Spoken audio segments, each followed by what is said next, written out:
প্রকৃত মুক্তিযোদ্ধাদের যে মূল্যায়নটা দরকার সর্বক্ষেত্রে, সেই মূল্যায়নটা আজকের সেই অর্থে কিন্তু নাই। তবে আমরা বিশ্বাস করি মুক্তিযোদ্ধাদের মূল্যায়ন হয়েছিল।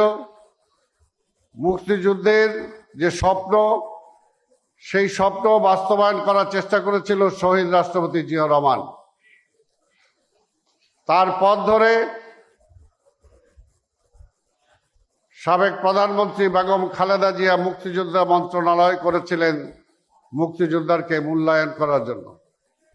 আজকে এখানে মুক্তিযোদ্ধা বিষয়ক মন্ত্রী আছেন, ওনার মাধ্যমে বলবো যে আজকে শহীদ রাষ্ট্রপতি জিয়াউর রহমানের এবং খালেদা জিয়ার সুযোগ্য সন্তান বাংলাদেশের আজকে প্রধানমন্ত্রী মাননীয় তারেক রহমান।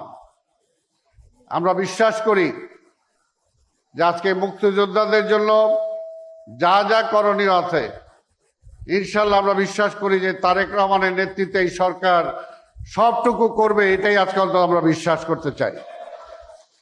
মাননীয় মন্ত্রী, আপনি নিশ্চয়ই আজকে মুক্তিযোদ্ধাদের কথা, তাদের আবেগ, তাদের অনুভূতি আপনি মাননীয় প্রধানমন্ত্রীর কাছে তুলে ধরবেন। মুক্তিযোদ্ধারা কি চায়? একটা সম্মান চায়, সম্মান বই অন্য কিছু চায় না। আর এটা ঠিক যেটা আমার শ্রদ্ধেয় মুক্তিযোদ্ধাদের নেতা ওনারা ফজলু ভাই বলেছেন যে আজকে মুক্তিযোদ্ধারা আর্থিকভাবে কিন্তু খুব কম অংশই সচ্ছল। উনি বলেছেন 1% সচ্ছল, আজকে 99 কিন্তু অসচ্ছল। কারণ মুক্তিযোদ্ধারা কারো কাছে হাত পাততে জানে না, কারো কাছ থেকে কোনো ছিনতাই করেও নিতে চায় না।